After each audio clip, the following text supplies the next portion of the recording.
Assalamualaikum warahmatullahi wabarakatuh. Perkenalkan, kami dari kelompok 3 yang terdiri dari saya sendiri, Ima Widayanti, ada Mbak Imantul Khudriyah, Aklis Rizkia, Ulfiatun Ni'mah, Lutfiana, Hesti Malinda, Saiful Amin, dan Ahmad Saifuddin. Nah, di sini kami akan menjelaskan macam-macam penilaian dalam pembelajaran PPKN MI atau SD. Selanjutnya, pokok pembahasan yang terdiri dari A. Jenis-jenis penilaian, B. Pendekatan-pendekatan penilaian, C. Konsep dari dasar penilaian, D. Teknik penilaian, E. Penilaian revisi kurikulum. Selanjutnya, jenis-jenis penilaian akan disampaikan oleh Mbak Naimatul Khudriyah. Yang pertama, jenis-jenis penilaian. Nah, penilaian ini ada dua. Yang pertama yaitu penilaian formatif atau formative assessment. Contohnya yaitu dalam penilaian ulangan harian. Yang kedua yaitu penilaian sumatif atau summative assessment. Contohnya yaitu penilaian dalam semester atau UTS dan UAS. Selanjutnya yaitu pendekatan-pendekatan penilaian. Pendekatan-pendekatan penilaian ada dua. Yang pertama yaitu penilaian acuan patokan atau PAP. Penilaian acuan patokan yaitu pendekatan penilaian yang mengacu pada kriteria pencapaian tujuan yang telah ditetapkan sebelumnya. Dan yang kedua yaitu penilaian aturan norma atau PAN. Penilaian aturan norma yaitu pendekatan penilaian yang dilakukan dengan mengacu pada hasil belajar yang diperoleh peserta didik dibandingkan dengan hasil belajar peserta didik. Yang poin C, konsep dasar penilaian. Yang pertama, tes. Tes merupakan salah satu alat untuk melakukan pengukuran, yaitu alat untuk mengumpulkan informasi karakteristik suatu objek. Di antara objek tes adalah yang pertama, kemampuan peserta didik. Yang kedua, respon peserta tes terhadap sejumlah pertanyaan. Yang ketiga, menggambarkan kemampuan peserta tes dalam bidang tertentu. Kemudian yang kedua, pengukuran. Pengukuran adalah kuantifikasi atau penetapan angka tentang karakteristik atau keadaan individu menurut aturan-aturan tertentu. Keadaan individu ini bisa berupa kemampuan kognitif, afektif, dan psikomotorik. Yang nomor 3 yaitu penilaian. Penilaian atau assessment dapat diartikan sebagai kegiatan menafsirkan atau memaknai data suatu pengukuran berdasarkan kriteria atau standar maupun aturan-aturan tertentu.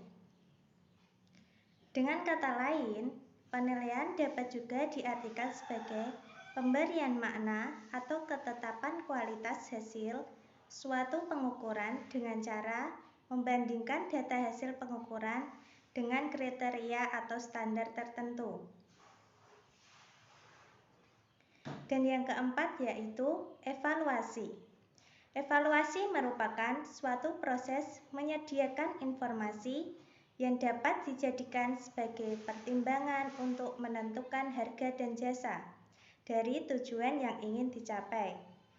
Desain, implementasi, dan dampak untuk membantu membuat keputusan, membantu pertanggungjawaban, dan meningkatkan pemahaman terhadap fenomena. Untuk poin selanjutnya adalah teknik penilaian. Yang pertama, instrumen tes. Kegiatan penilaian hasil belajar memerlukan instrumen untuk mengukur hasil belajar yang akan dinilai. Instrumen tersebut dapat dibedakan menjadi instrumen tes dan non-tes. Tes merupakan salah satu alat untuk melakukan pengukuran, yaitu alat untuk mengumpulkan informasi karakteristik suatu objek.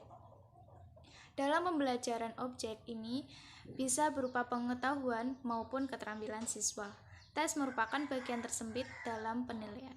Yang kedua adalah tes objektif atau objective test. Pengertian tes objektif dalam hal ini, bentuk tes yang dalam penentuan skor hasil sepenuhnya tergantung pada jawaban atau respon peserta tes, tidak dipengaruhi subjektivitas pemirsa. Secara umum, ada 4 tipe tes objektif, yaitu yang pertama benar salah, true false, yang kedua menjodohkan atau matching, yang ketiga pilihan ganda atau multiple choice, dan yang terakhir uraian objektif. Untuk poin selanjutnya akan dijelaskan oleh Mas Saiful Amin.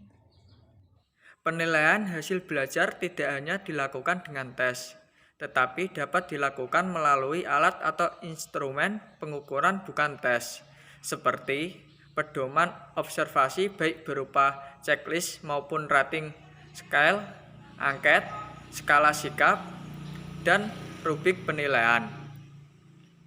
Instrumen untuk memperoleh informasi hasil belajar non-tes terutama digunakan untuk mengukur hasil belajar yang berkenaan keterampilan dan sikap, yaitu aspek yang berhubungan dengan apa yang dapat dibuat atau dikerjakan oleh siswa daripada apa yang diketahui atau dipahami. Attitude scales atau skala sikap, sikap yang perlu dinilai dalam kegiatan pembelajaran. Di antaranya adalah sikap terhadap mata pembelajaran, materi pembelajaran, proses pembelajaran, dan sikap terhadap guru. Ya, yang selanjutnya yaitu angket. Angket atau kuesioner merupakan salah satu bentuk instrumen penilaian yang dilakukan dengan cara memberi seperangkat pertanyaan atau pernyataan tertulis kepada siswa untuk diberikan respon sesuai dengan keadaan siswa.